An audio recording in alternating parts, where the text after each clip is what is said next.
Hey everyone, my name is Josh Tolan and I'm the CEO of SparkHire, the leading video interviewing platform used by thousands of organizations around the world. And this is the Recruiting Reel, a video series in which we discuss real recruiting challenges with prominent recruiting experts so you walk away with actionable tips you can apply to your own recruiting. And today, we're lucky enough to have Todd Rafael on the show, the editor-in-chief at ERE Media, which runs some of the industry's most popular online communities such as ERE.net, TLNT, the Fordyce Letter, and SourceCon. Todd brings a wealth of knowledge to the show as he's recognized by many as one of the top HR and recruiting thought leaders, and we're excited to have him answer the question, is the war for talent real? This is Todd Rafael with ERE Media. ERE.net is our domain name. And when it comes to the war for talent, I get that there is one. I get that there are occasions where you have people in a finite pool of potential employees, whether they have to have clearances, they have to have a certain certification, IT certification, they have to know how to drive a truck or a plane. So there are finite pools of people, at least at any given moment, without training.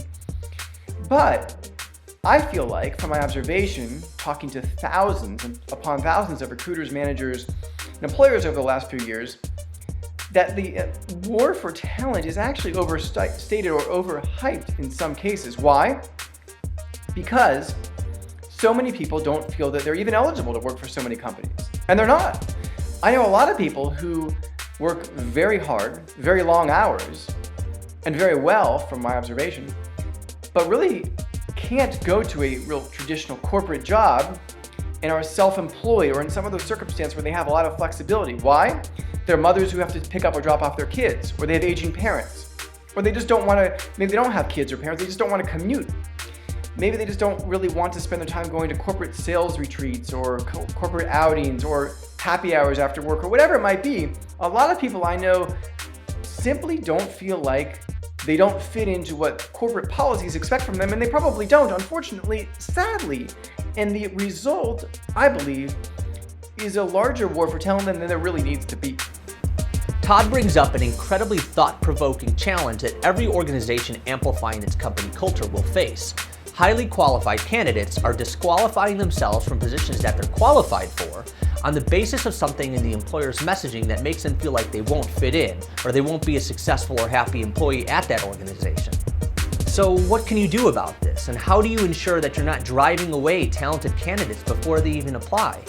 So here are 2 tips that I suggest implementing immediately. Number 1, don't let an individual or team be solely responsible for coming up with your employer messaging. Involve multiple people from multiple teams, and you'll end up with a much broader perspective on the culture and personalities within your organization and what employees like about working there. Number 2, take this crowdsourced message to market and test it. Measure the results and see what type of impact it has on the types of candidates you're attracting. Over time, you'll gather feedback from employees and candidates to improve your messaging and hopefully start to attract the highly qualified candidates that may not have applied in the past. A big thank you to Todd Rafael for coming on the show today. Everyone should head over to ERE.net to see the amazing community that Todd has helped develop, and while you're there, check out some of the events that Todd and the ERE team organize. Lastly, follow Todd on Twitter @Todd Rafael and connect with him on LinkedIn using the URL below.